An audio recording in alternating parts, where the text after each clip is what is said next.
We are live.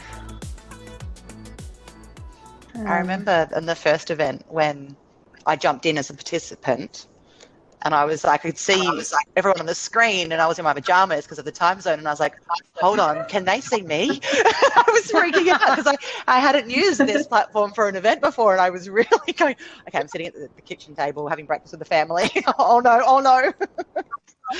So right. People attending, be assured we can't see you, don't worry.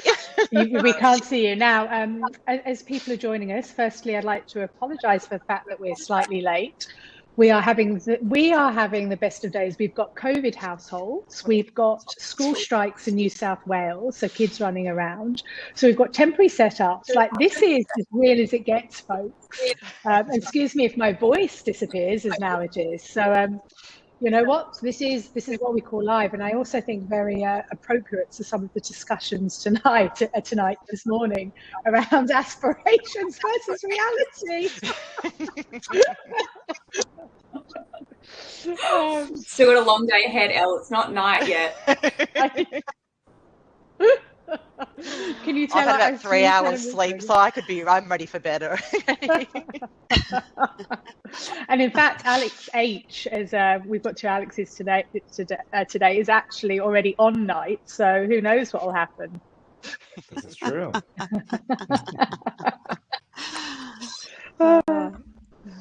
I'm just keeping an eye on the number of people joining. I'm going to give it another couple of minutes as I sort of acknowledging we're a little bit late here. So before we sort of kick in,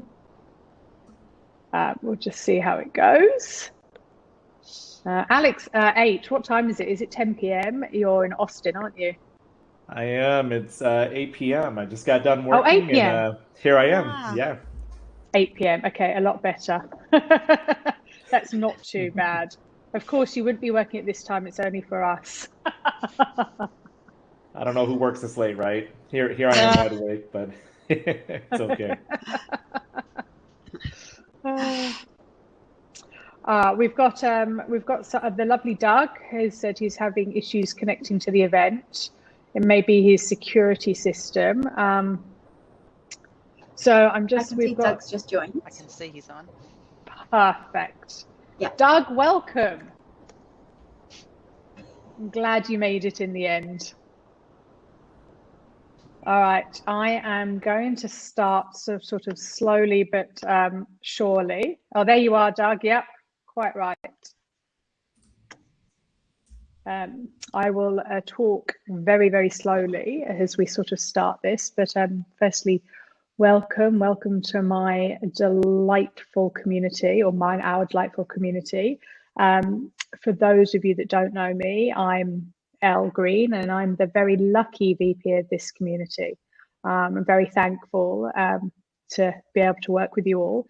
I've been in employer brand for over 15 years now, and so super honoured, as those of you know me, to get to bring you all together. Today is the official launch of the Brandwagon Live community in APAC. Many of you will be familiar with the sort of employer Brandwagon content publishing site, which has been amazing for the last few years. And we're now sort of taking that to the next level with this interactive community. We had a great event in NAMA a couple of months ago, and we'll be doing the same in EMEA in a couple of months to accommodate our community's different time zones. In terms of this community, we want to be super focused on the value we're providing for you. And for us, that's really about the evolution of employer branding and the seismic shift that we have seen recently. So what does the EB function really look like now, and how has the employer brand evolved, and how as EB leaders can you build the function from the ground up, take it to the next level, or even help your organizations understand what employer branding is and how it can help drive business strategy, is the big mahoosive focus of this community. So to help lead this discussion today, we have 4 wonderful members of our community, and my right-hand man is Monica. Oh no, hold on. Alex Herr, employer brand manager at GoDaddy. Hi, Alex. Hey, morning. For now, known as Alex H, And then we have the wonderful Alex McVeigh, now known as Alex M, who's Senior Manager, Employer Brand at CBA.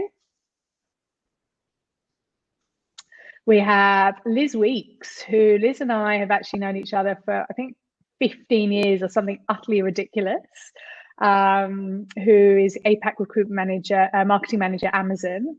And then I feel like I don't really need to introduce you to Brie, who is founder and director of Employer Brand Mason and literally the original OG of Employer Brand Wagon.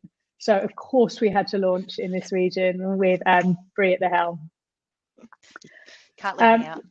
And they can't leave you out. So as I sort of said earlier, we have COVID, we have school things, we have all sorts going on. In fact, my son is running around here trying to be very quiet, and he's doing a very good job, but you might be able to see him in the background. And I also have technical difficulties. So while my son is dancing around like a zombie to the right of me, I have the lovely Chelsea who's helping me with my presentation. Because I'd just like, before I hand over to these guys, I'd just like to recalibrate for a moment and really talk about as I said, the evolution of employer branding and what leads us here today. Thank you. So next slide, please, Chelsea. So as I said, I sort of started in employer branding around 15 years ago, and I think that kind of makes me a veteran. But if we even go back to before I started, as I joined, and we hit back to the 1990s, employer brand was really what sort of I find a bit as the shouter. For any of you that remember the early general news, I definitely know you do, Liz. I know you do, Brie, and just organisations would just post a job. We have a job, we have a vacancy. Do you fit this criteria? Apply here. Very much about fulfilling a need, and that was it. Next slide, please. As we evolve a bit more to, sort of 10 years later, and the 2010s, it became a bit of a show off, and that was because of the advent, really, of smartphones and social, and suddenly everyone had this ability to say, look at these great offices, CBD views, water views, we have a ping pong table, or look at us all drinking free alcohol at 4 p.m. on a Friday. And it was really about showing off the organization and potentially what was a bit different, but creating a desire and somebody saying, I want some of that. And that was okay for a really long time, but how weird is that to think of now, that that's what would get people to join? And as we've sort of hit the 2020s, and this was happening even pre-pandemic, I think there was a natural evolution to this point, but the pandemic has sort of exponentially shifted that desire to what we call employer brand being, let's say, an artist, or the art versus science. It's about creating a connection with people. And that's a lot of what we're going to be talking about today. What does that look like? So CBD offices, free alcohol, ergonomic chairs, graffiti on the wall, that stuff just isn't going to crack it today. So if we can move on a bit, please, as I talked about the artists, but it's all got to be backed on data. Next slide, please, Chelsea. Employer brand is having its time right now, and it's not just brand, it's all based on data. Again, we'll be talking a bit about that today. I've used some of the last year's 2021 Eleanor Trust Barometer data, and really the biggest shift here, if we look at pre-pandemic, is that we're looking in terms of their survey results. Customers and clients were deemed as most important driver to a company achieving long-term success. Shift that to less than 18 months later, and now we're looking at employees being that biggest driver. The stuff that you and I know, but again, we're going to talk about how do we let our customers and our clients and our organization know that. Next slide, please. So some of the data around that shift has also been, if we talk about creating a connection, it's been about the fact that people want to work for a company that's a better fit with their values, less so around that compensation or career advancements piece. Really good data here for you to take back to, I think, your organization when we're talking about why is culture important. It's not just about remuneration, etc. So pandemic has really shifted that. If we can go to the next slide again, please. 61% choose to leave, avoid, or consider employers based on their values and beliefs. And that's really led us to where we are today. How do you then build a sustainable employer brand? And if we go back to that artist piece, I liken it a bit to paint by numbers. How do you start creating investment and communication with potential candidates and also your employees?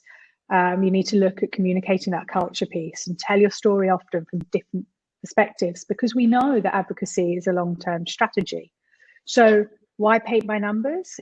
It's about freedom within a framework, and that's as employer brand is now. So look at paint by numbers, and everybody will have a slightly different view of what that full picture is, but we can all see that the picture is the same. Some people can say they can't even see the nuances in here, but they're there. So I think our role as an employer brand managers, employer brand leaders, is to create a framework that is going to really help your people talk to customers, their candidates, their clients, and their colleagues from their own different perspectives. Can move on again, please, Chelsea. Thank you. So really that leads us to the next slide, please. What does that look like for you? How does employer brand fit in to this new organizational structure of trying to bring this all together? So a sustainable employer brand really connects, unites, and delivers all three experiences. And what that looks like is we have leadership and they care about your company strategy. That is the vision and mission. And that is their key focus. Then you have TA who are tasked with bringing in the right people to that organizational structure. And as we all know, it's like, oh, can you create us an employer brand or an EVP or an EVP or an employer brand? Sorry, which one is it? How many of you have had that interchange between EVP and EVP? I'm pretty sure we're fixing it now, right? But that's what TA come to you and say, don't they? But all they know is what they want to do with that is bring people into the organization. And then there's that piece here, and we've talked to reviews around candidate experience, and that EVP kind of brings them in. And then there's that piece around the candidate experience. Let's make sure we're still creating and continuing that connection. And then at some point, HR will come in and they'll take over from onboarding and, you know, create a really good onboarding experience. And then they'll own that piece around employee experience, which we're seeing a lot of now, a lot of employer brand managers either owning or working within or partnering super closely with those in employee experience. As people and organizations realize that if we're looking at the bottom line, that actually it's not, or doesn't always make sense just to bring new people in. So we talk about like workforce intelligence and career pathing and really, you know, inspiring people to do well. And so marketing then understands that done well helps them with 50% of their job, which is the customer experience piece. And again, they're in sort of delivering on company strategy. So if we look at the candidate journey along the bottom here, we're taking them from unaware all the way to advocacy through learning, inspiring, and we're really, really helping them, helping the business trying to understand that employer brand is the custodian of all of this and helping make sure we can deliver all of this. And then at the heart of everything we're trying to do is that culture and values piece. I'm not going to talk too much about this at all because you guys, my beautiful panel, are going to do that. And also my son is dancing in the background and it's driving me absolutely bonkers. And he's going to be in trouble later. No, he's waving lollies at me and just saying, no, it's 11:20 in the morning. So Alex M, please can you save me from being distracted by a dancing zombie who wants lollies with the lead-in over purpose versus culture, the big question. So if the data that I've just shared backs up what we know, that culture is integral to talent management, I'd love you to kick off this panel by talking to us a bit about what that looks like in a consumer-led organization. And if you could start with a quick intro to CBA, we're super familiar, CBA, but just for people who don't know, it would be great if you could intro us. Thank you.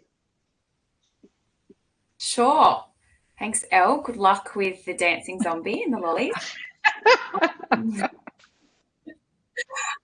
So, yes, I'm Alex. I look after the employer brand team at Commonwealth Bank. I'm sure all of you know Commonwealth Bank, but essentially the biggest bank in Australia and one of the biggest companies in Australia. We employ around 50,000 people all around the country, and we are, in my opinion, a great place to work.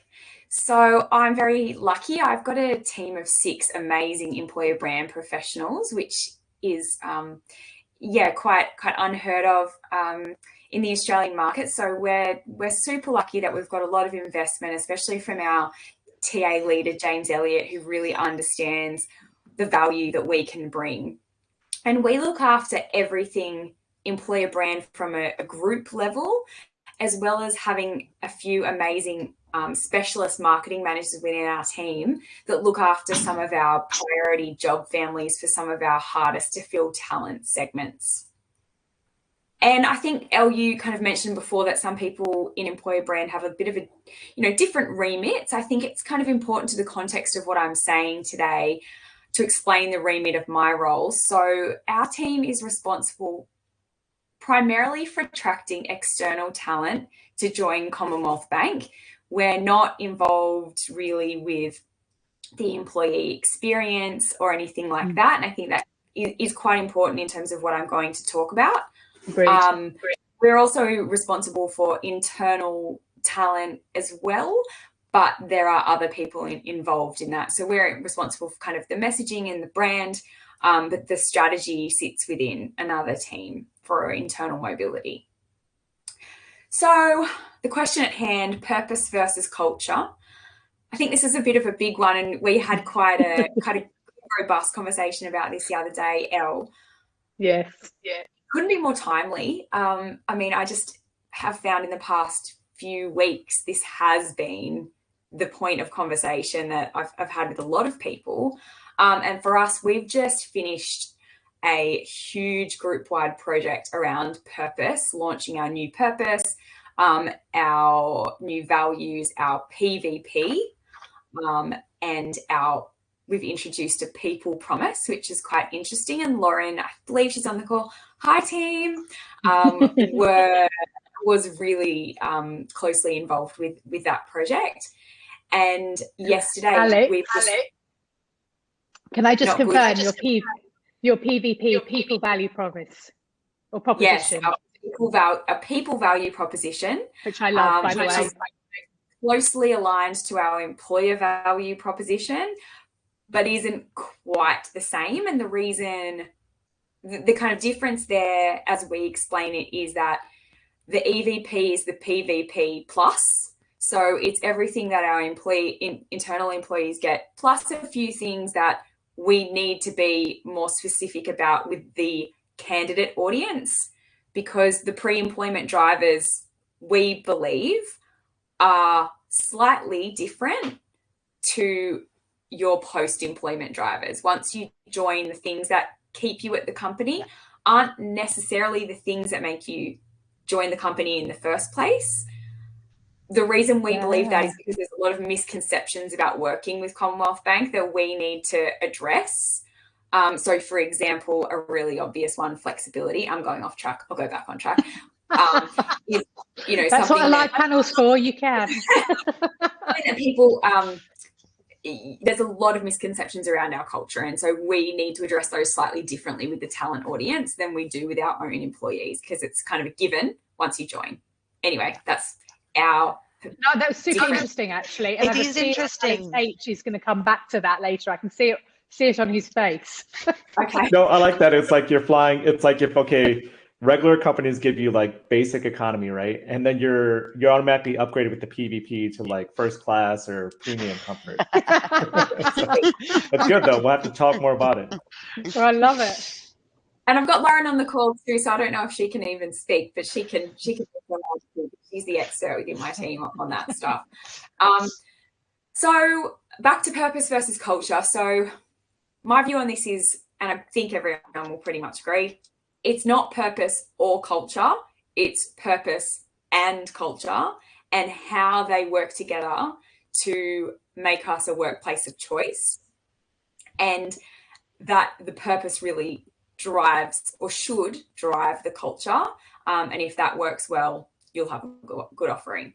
So for us, purpose is the driving force behind everything that we do. So cheesy way to say it, it's our true north.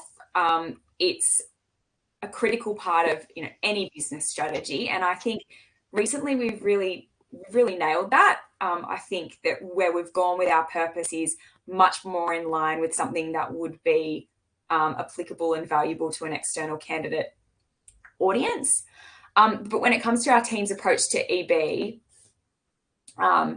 purpose underpins everything we do, but it's never our go-to-market strategy. And we don't really explicitly talk about our purpose on its own, just as I wouldn't in consumer marketing. The purpose of CommBank is to build a brighter future for all, including our employees.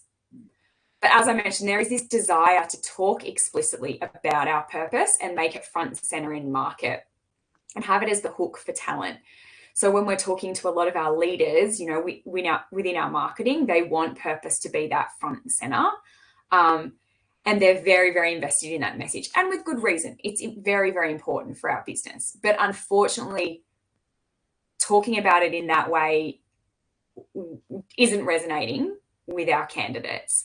And speaking in that kind of corporate way about purpose, I think can come across as a little bit inauthentic. I think it's not an easy conversation to have with leaders across the business, but in this market, we can't afford not to have these hard conversations, about what exactly our talent wants and how explicit we have to be with our messaging about what that talent wants and about what we have to offer and how we can meet their individual needs.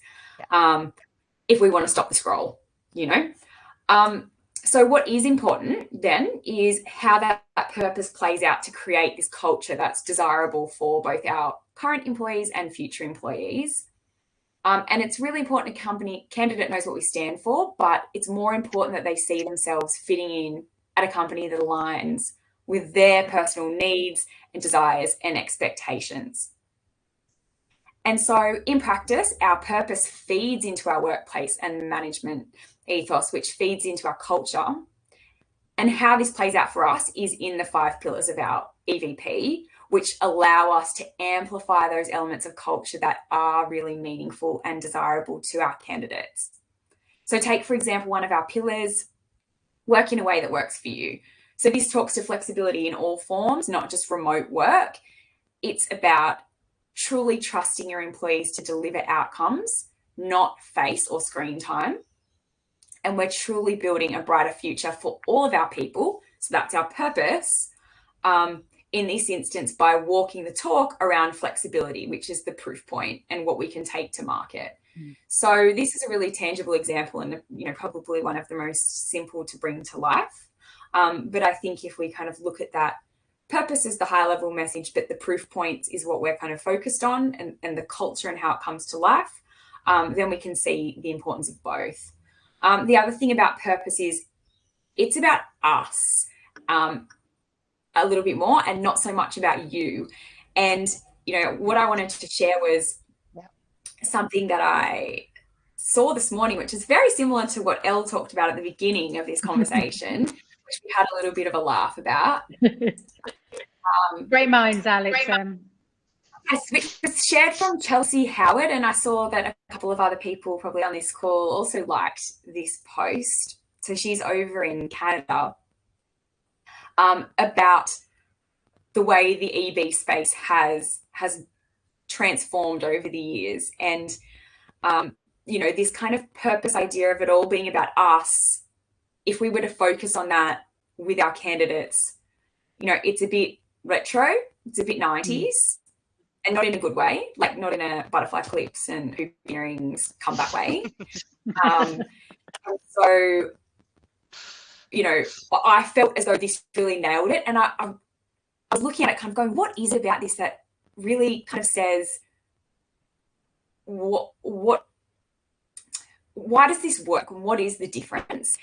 And, to me, the two things that stood out in her employer branding in the 20s post were 2 words. So those words were belonging and your.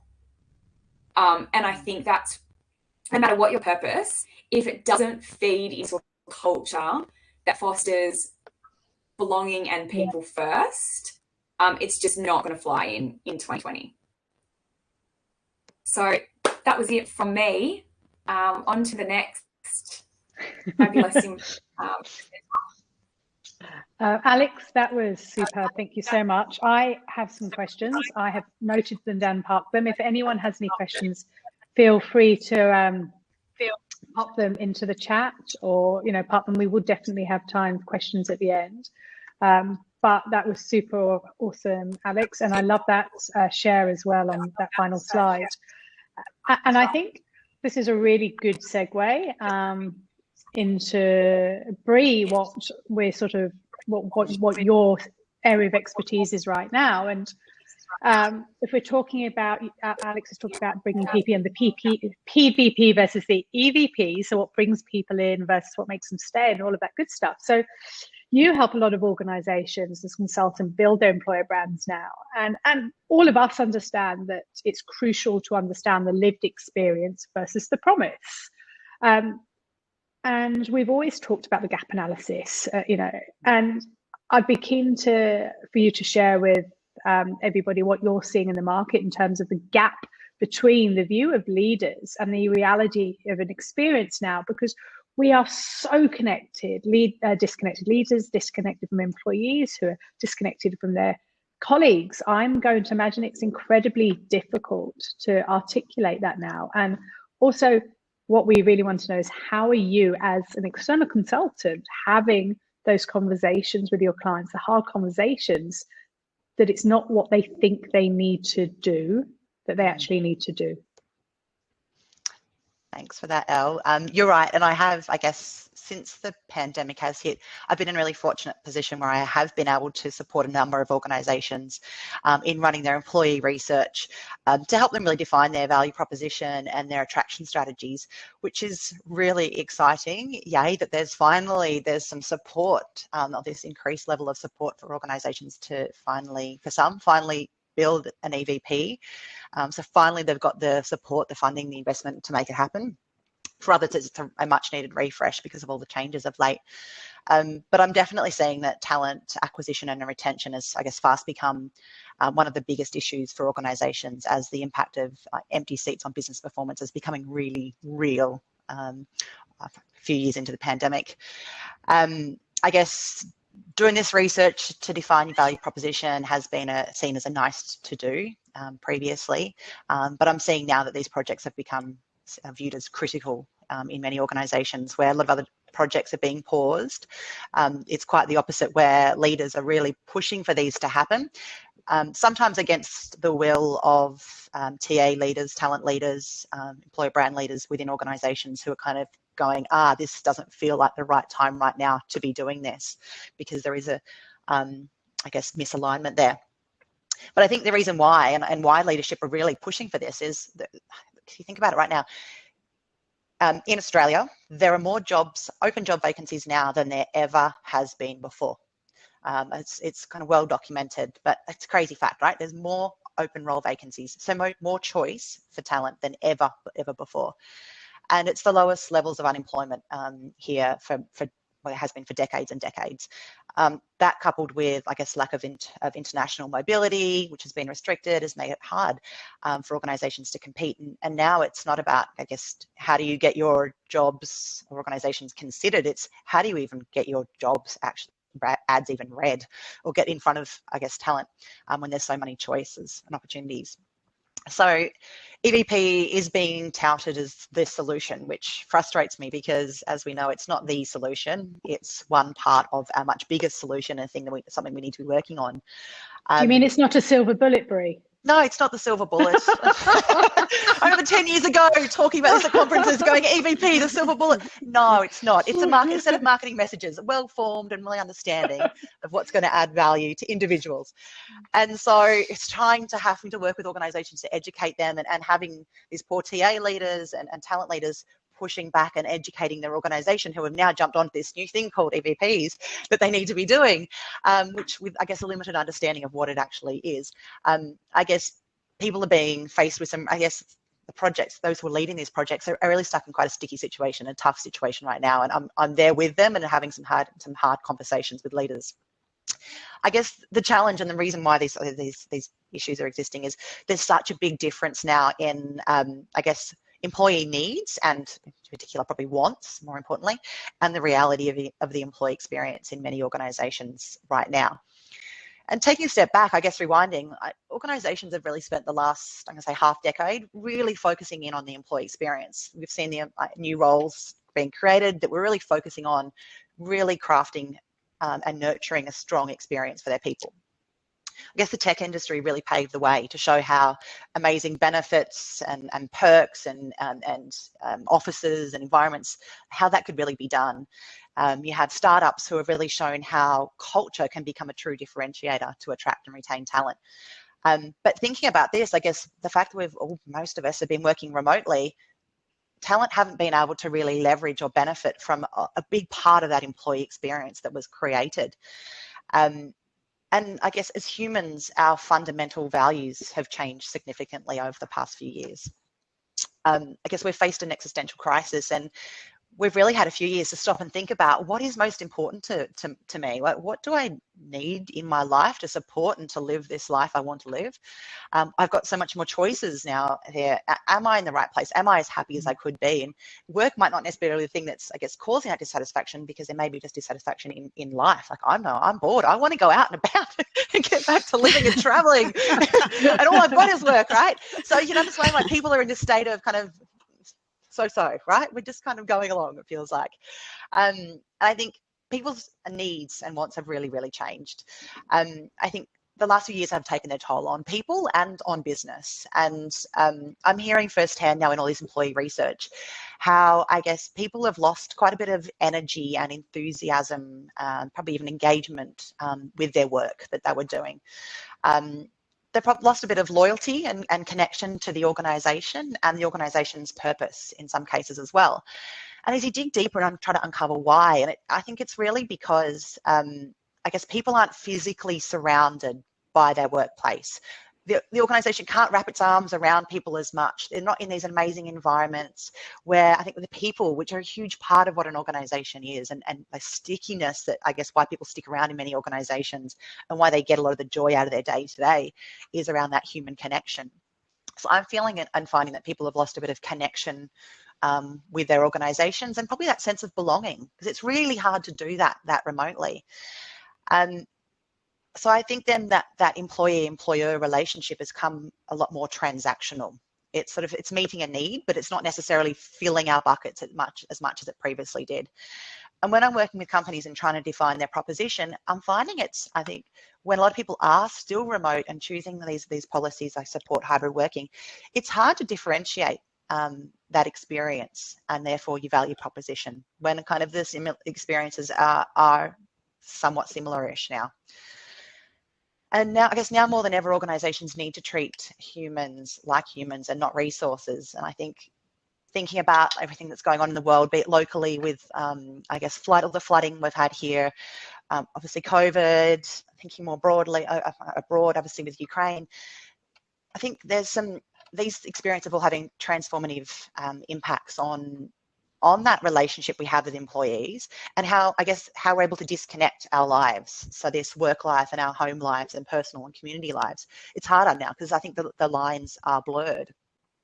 People are feeling really burnt out after working much longer hours in a day because there's some flexibility in there. We're doing other things. We're making up for it in those work hours. And people are burnt out and the lines are really blurred. And what I'm hearing is, I guess, those extra hours aren't necessarily paying out as increased productivity for organisations. And that's probably through lack of tools, technology, processes to work effectively in this new way of working. I think just think about the collaboration, that face-to-face real collaboration. It's so much easier to get things done and moving when you're around people.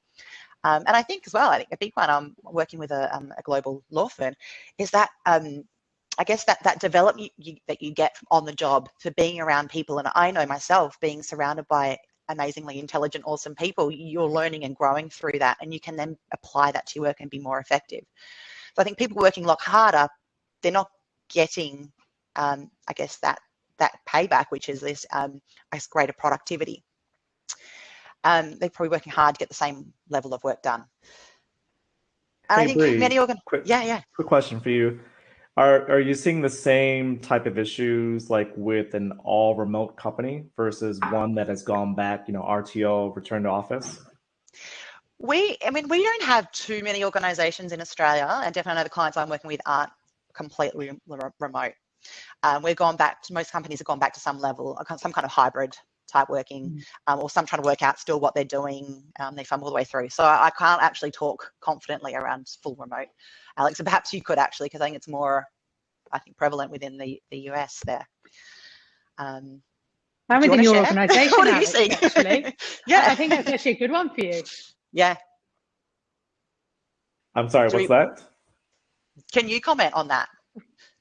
I think it's a mixed bag of sorts, right? Because you have quite a few companies that are global, depending where they're located, or some here just based here in the States, where if they've already been remote, it's not an issue. And then I know when I was still, we being in the space, I think we all like to. We have our full-time jobs and we like to do a little consultation on the side. So I've been guilty of doing that, but it's mixed. I think some people, like when they make that switch, the companies can either they deal with that and it makes for easy EVP, or there's ones where they're going two different directions. You have the leadership who feels, okay, leadership is always behind. Hence why we're talking here. We're trying to lead the conversation. They're still trailing us too, but leadership doesn't understand what the employees want to be, and like we say at GoDaddy, like they don't want to meet them where they're at, and I think that's the biggest gap at the moment. But I haven't done that as sort of fun consultation work on the side, but I know that we at least with other people who I'm speaking to, they're running into those issues, and people question, hey, is it a good time to do an EVP? Does it make sense? But I think we're all just here kind of running through different scenarios. Yeah. So getting me back on track then, here I am. I think it's a good one, leadership, right? I think what we're finding now is organizations are really now needing more. I think a lot of companies are going through some level of transformation, we'll call it, or a journey. There are some changes, whether it be them needing to recover in some way, whether they're reinventing, moving into new markets, cultural or ways of working changes. There's a lot of stuff going on, and basically organizations are needing more bang for their buck. They're needing more from organizations, so they're turning to HR teams to think about, really, how do we create a high performance culture? And what that means for employees essentially is how can we give more is the question that they're looking to, I guess, how can we get more from our employees? So here lies a disconnect that I'm seeing, right? You need really high levels of EVP satisfaction in order to see an increased level of discretionary effort and intent to stay. And once you've got those two things, then you're going to have greater output and business performance. So essentially, people need to be really happy that the organization is delivering on that promise that they're making, that they've got a good deal, in order for them to work harder, stick around longer, in order for the organization to be more successful. But employees are feeling really dissatisfied. I'm hearing like they're not thinking across the board. Across the board, and I'm working with talking early childcare organisations right through to top tier global consulting firm, and in everything in between. And there's whether it's dissatisfaction with the delivery of that on that promise, or it's just dissatisfaction in life in general, perhaps, which is carrying through. But people aren't as excited about it anymore, and they're not really, like, they're burnt out. They're not wanting to give more. So there's this push and pull kind of thing going on here. I think the employee experience that people are having today, I can't even say that it's necessarily as good as it was, say, 2.5 years ago. Like, there's something missing a little bit for many people in that experience. But the execs know that they need a compelling EVP right now. They need something to compete in these really challenging market conditions. They need to do something right now. And so they're investing in developing an EVP right now. And what I'm finding in doing this research and then having to play back these findings to leaders, even to HR leaders, is that my project owners and myself are really being faced with, I guess, disbelief in the findings, some resistance, hesitation in the recommendations we're making, and really quite some concern around, hey, okay, we may be, if they're accepting that this is, okay, perhaps this is some level of truth in this, that's not good enough, though. As a proposition, that's actually not a good enough one to put out there. We know we're not going to be able to compete against other organisations with that. So it's a really hard situation for people like ourselves to be finding ourselves in. I think reality is employee experience, employee engagement has taken a hit. It's not the same. And employees are less willing to advocate for their organisations at the moment. But the organisation needs something shiny, sexy and new, really, to attract this talent. So I guess for those who are finding themselves in a position where the organisation is saying, we actually, come on, we need to move forward, we need to do this right now. I think it's around how we're pushing back, how we're educating the business leadership on what this is and what it's actually going to solve, because the EVP isn't solving all your problems. So I think where I'm seeing that, it's like, well, how do we push that level of aspiration as far as we can before it's an unbelievable, unrealistic against current state, where you're obviously going to create dissatisfaction against current employees. It's pushing back where the organisation and leaders really wanting to see that purpose shoved in there, or the values become the value proposition. And I'm like, that's like the culture. I'm like, that's one part.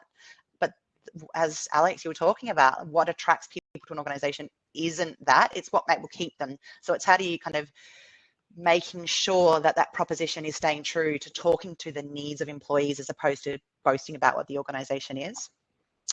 And I think it's definitely, though, talking about how it's a much longer piece of work. It's a marathon. It's not a sprint. We can't do it. We can't, I'm being asked, how can we do it quicker? How can we deliver something? What's quick, dirty? Come and turn something around, get it out in market. It's not going to solve our problems overnight, and probably for the next quarter or two. So it's about how do we pre-warn execs that they're probably not going to like the findings from the research in many cases. I think it's so important to still, though, ensure, like, quick and dirty, okay, fine, we need something. And if you need something in market, run a campaign, run a recruitment marketing campaign to drive an increase in applications in some way, do something great there. But in finding a value proposition is not necessarily going to solve these problems for you right now. But we need to do the research. We need to understand what the reality is of today's experience to craft an authentic EVP that really celebrates kind of what it is that people are buying into right now. So you're attracting the right people. Otherwise, you're going to be losing, I guess, bringing people in and losing them very quickly and creating a lot of dissatisfaction with current employees. I think it's, for those embarking on this, I'd be definitely bringing the leadership team very closely into this project to really getting their views on, well, how do they see the organisation, whether it's how do they view it today, what do they want to see, how do they want the organisation to be positioned moving forward, and testing that with employees against current state and making sure we have some quantifiable data so you can push back when the leaders are saying, oh no, we need to see sustainability in there as one of the key pillars of your proposition. And it's like, well, if only 2% of your employees are agreeing that that's the reality, then it's really good to have that solid data to say, look, this is why I don't recommend we lead with this as a key message to attract talent to this organisation, because it's not true. So making sure your leadership can really distinguish between aspiration and reality is really important. Thank you so much, Brie. I'm going to, while we're on the subject of data, I feel like sort of that's brought us to the beginning, and also to sort of our last panelist around the data piece, because I think that's something that we've traditionally struggled with, is using data to prove our case or to also plan our strategies. Now, Liz has spent a bit of time in the US, and because it's a much more competitive market, so we think our market's competitive right now, we'll take it over to the markets that Alex H, you work in, and Liz, you've come from, is that you have to use data to make your decisions. And you have to, and you were just talking, Brie, about EVP there, and you still need an EP, you've still got to go to market with attraction campaigns. Liz, can you bring us 360? I'm really glad I got that in, but and sort of talk about your experience about how you use data and how you see leading organizations use data to create disruptive recruitment campaigns. EVP, no EVP, love to get some of your insight there, please. Yeah, definitely. And just want to check everyone can hear me okay. We can. Yeah. Perfect. Amazing. Firstly, I want to say a big thank you to Elle and the Brandwagon team for getting me out of my stretchy pants and pajamas, putting makeup on, looking presentable for the first time in 3 years. It was quite confronting having to kind of adult up this morning.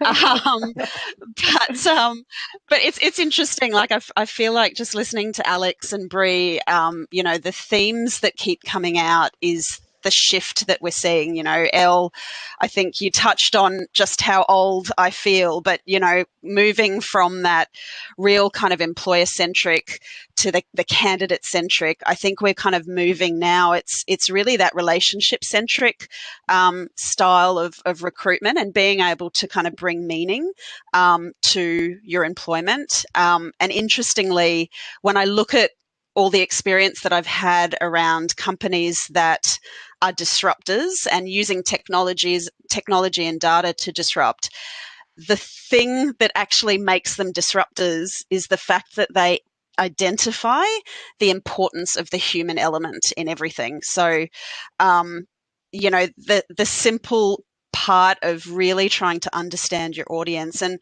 I think we've talked about in employer branding having kind of a consumer brand focus where we actually start to understand our audience. That actually underpins any technology that I've seen working in this space. That really underpins the disruption because in some cases, like, I use Amazon as a perfect example where we have such huge hiring volumes that to get that human element is really difficult. So using technology to actually create automation so that you can free up the humans to do the stuff that we do best, which is to create those connections, to really engage with candidates, to get to know our audience better. That's where technology can disrupt and really make an impact versus, organizations that have lower volumes but really tough to fill and find candidates, being able to create that really almost feels like high touch, but it's done in an automated way. That's what I'm seeing when it comes to technology and creating that disruption. A couple of interesting things that I started to see in the US, and I think for me the biggest differences that I see, I think interestingly Australia is actually probably a little bit ahead in terms of that candidate-centric, really kind of, when it comes to attraction, really getting a lot of things right. And I think part of that is because we've got a smaller market, less competition. Choice. Exactly. Whereas in the US, I think the thing that I've started to see really come to the forefront of employer branding is rather than having systems and processes dictate the relationship that you create with your candidates, doing the reverse and actually creating unique experiences around your candidates' fears, motivations, habits, activities, online actions, and then the ATS is just a separate component.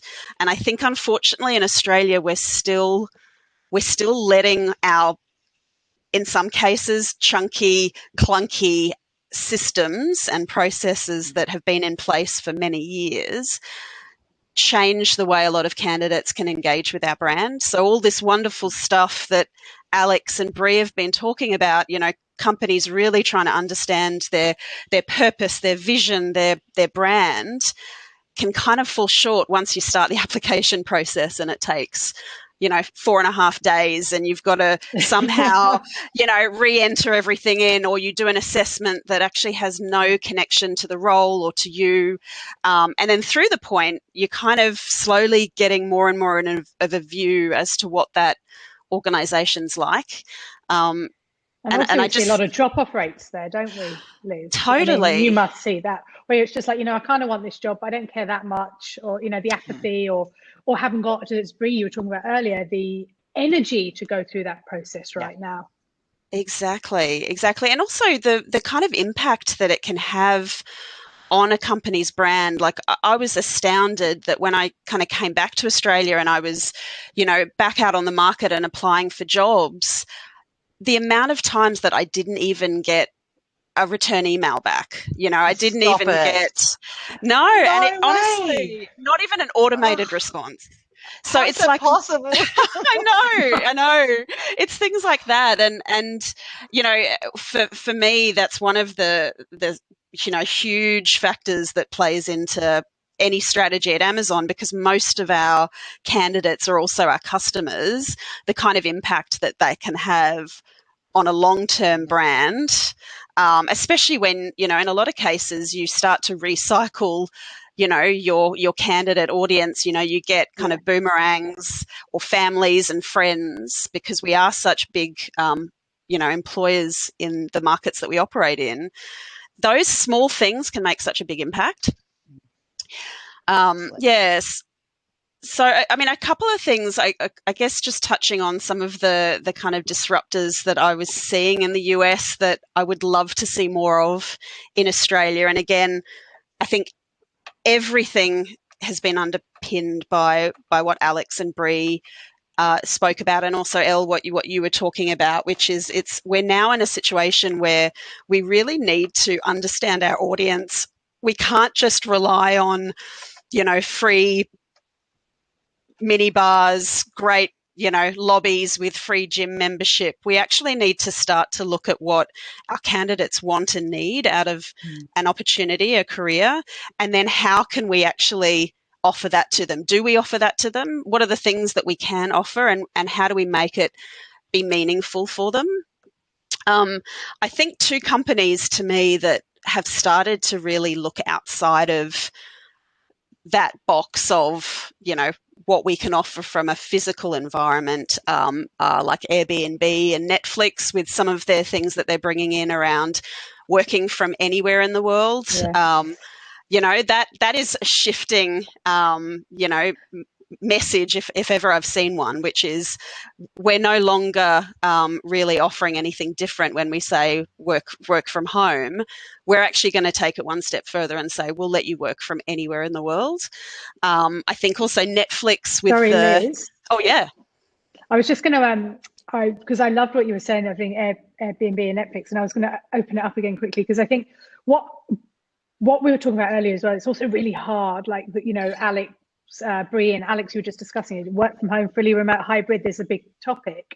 Is it Airbnb, Liz? I think you can work from anywhere in the world, but there are parameters around it. So I think it's 60 days, or was it 90 days in a place? I can't remember. I saw it yesterday. 60, but there are still parameters. 60 days. It's important to note that there are still parameters around that, I think, for tax reasons, and how that works, and I think just for consistency. But so we talk a lot at Martech Employer Brand Marketing, but about that sort of, and I think I said it being about freedom within a framework, and I talked about that for the paint by numbers, but I think that really applies to that as well, Liz. Like using the data and being thoughtful about how we can apply that to organisations here as well. Sorry, Liz, I just thought really I think it's important to note what that looks like. Yeah, it's a really good point. I think, one of the things that I saw a lot of in the US, and Alex H, I'm sure you've probably got a similar experience, but the use of, when we look at marketing channels, we often use programmatic marketing channels. But I think one of the things that I really liked that a couple of organizations were doing in the US was actually looking at programmatic from a communication standpoint. So actually being able to create tailored communications and tailored engagements with your candidates based on their behavior online. So being able to see, okay, I can see with their IP that they're based here. I can see by their LinkedIn profile that they've connected to our site, that they're got a background in, say, marketing. So I'm going to start sharing them jobs that are in New York that are marketing jobs. And then as they start to search and navigate on my page, or perhaps they go and ask one of our chatbots a few questions, I learn more and more about what drives and motivates that candidate. And I can start to create even more tailored communications to that particular individual, and seeing that right through. So once they've applied for a job, or even if they've just registered their interest or they're a silver medalist, how do we keep them engaged based on what we know about their search behavior? And that's a really way of creating what seems to be a very high touch, tailored kind of connection, but in a really automated fashion. Yeah. Which is really cool. I know that like Unilever in the US, there's quite a lot of case studies just around the work that they did with their assessment platform HireView, where rather than just doing your normal psychometric testing, they actually started to look at some of the kind of other cues around a person's personality or style. So it could be their tone of voice. It could be the way that maybe they sweated after a couple of questions were asked, or, their overall I'm glad you body finished language. that sentence, Liz. I didn't know where we were going there. I thought that too. I was like, but yeah, I mean, and again, finding things out about their candidates that are beyond just your general multi-choice question or psychometric profiling. So there's a lot more, I think, coming out. And again, I see it more in the US, but I think, again, it's because of the volumes and the way that the sourcing and recruiting teams have to kind of go through so many CVs that they found ways to kind of automate that process.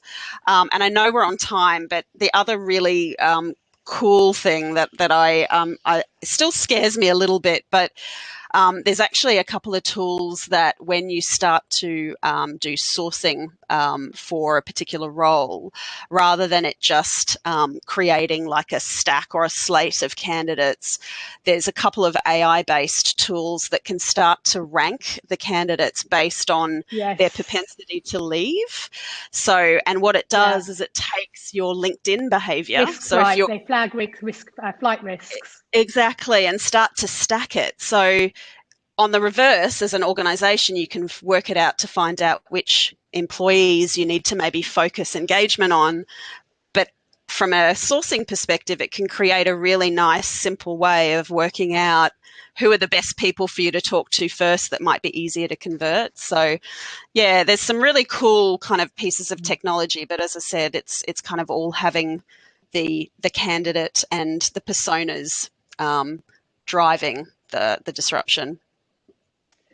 I love this, Liz. Thank you so much. Like, I'm a massive fan of intelligence, whether it's workforce intelligence, content intelligence, people intelligence. Like, I think this. I guess you take the girl out of LinkedIn, but you never take the love the data away. But you're right. There is. I think the US have had to move into that shift for a long time in terms of ranking potential candidates, employees, flight risks, potential, hiring for potential. Looking at internal employees for potential. There's so much, but I think as we look at this market as well back in APAC is the fact that, and going back to what we've talked about, sort of the remote work, the hybrid work, what is it going to look like? I think organizations are going to need to use some kind of AI intelligence to drive what they do generally. But I have a feeling we're going to have to do a whole other session on this, Liz. We do have some questions that I want to jump to as well. And Alex H, you may have some questions.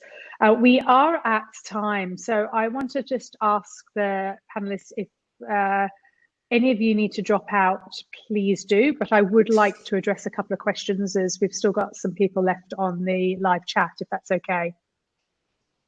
Oh, good. That's Alex M? Yep, perfect. So Doug you've been getting incredibly excited on the chat here, and Alex H, thank you so much for jumping in with this already. This is amazing. I'm going to go with Doug's first one, which is for you, Brie, actually, because I think this is a superb question. Put my glasses on, it might help. See old granny here. But to make sure I get it right. Doug's asking, Brie, in your opinion, are you seeing more challenge with attraction or retention at the moment? And I think it's a great question. So where would the low-hanging fruit be? Improving CX or EX? And he said, I appreciate both need to be optimized, but what are you seeing? I think that's an awesome question. It's an awesome question, and I don't have an answer other than both. And I think, and this is where people are being pulled in both ways. So they're seeing higher turnover than ever before in key areas, but then they're having the biggest challenge than ever before in filling the demand, the talent demand they had, let alone backfilling those roles. So like, I'm always about, well, if we don't have anything great to be promoting, if your value proposition, if you're not happy with it, the reality is then you need to fix your product as an employee experience, right? Create a stronger proposition by improving that experience. And you've got to start there first in order to have something worth selling. Otherwise, you're selling a lie. So I think we need to think about how we can improve that experience to be more competitive. And in order then, I think as well, for your employees to get on board and being advocates, because obviously we know they're the ones, I guess, the most effective way of attracting, building your brand and attracting more people. So I would say that probably firstly, employee experience, but also at the same time, we need to be doing something to be increasing the volume of applicants coming through. So yeah. Hey, Liz, you kind of mentioned something that I've noticed, which I think kind of Doug answers your question. The same thing, Liz, is around, creating, and this is very much consumer thinking, but creating unique experience is something you said, Liz. And I think that kind of applies to all of this. I think we're going to have to get into a mindset of how do we create unique experiences at all stages of the talent journey. And I think I talked about the talent journey right at the beginning, from unaware to advocate, right? And that's a big piece. It's like, how do we own the orchestration of those unique experiences? Was that you, Liz? Of those unique experiences, and how can we pull people, to Doug, to answer your question, pull people in from the organization? So whether it's from HR, whether it's from talent acquisition, how can we pull stakeholders in to help create unique experiences all along the way to optimize, I think, the entire journey would be my thoughts. Yeah. Alex H. Oh, sorry about that. Monica, come on in. No, I was reading the chat here. Sorry for the fire alarm. What was the question again? Oh, talking about the creating unique experiences along the whole sort of talent journey. I was just curious to see if you had any thought around, what you're seeing or people are doing to really optimize both the candidate and the employee experience. Oh, I think it matters quite a bit. I mean, you can't just rely. I know we were talking so much before, or Liz was on, Liz and Brie, just like on what we're doing here in the States and how, like, we may have the technology, but the technology doesn't put, I would say, the US or other countries ahead of Australia. Like, you still have to provide a unique experience, because like where we suffer over here in the States is the technology may be there, right? But the experience, let's call it for what it is. It sucks after that, because we have a long hiring process. Like, I was chatting with my friend, and what we call each other friend tours, Claire D'Souza in London. Yes. And she can hire, over there, they can hire someone in a week or two, right? I spent like 2 months going through the hiring process. And the other way to make that unique was, okay, how can I keep them engaged? Can I reach out to them, actually assist them with that process, give them insight into, how I can be beneficial to them as a leader and why they should join my team? While there's other people who are sending out gift cards in between, providing people, with food, with happy hours.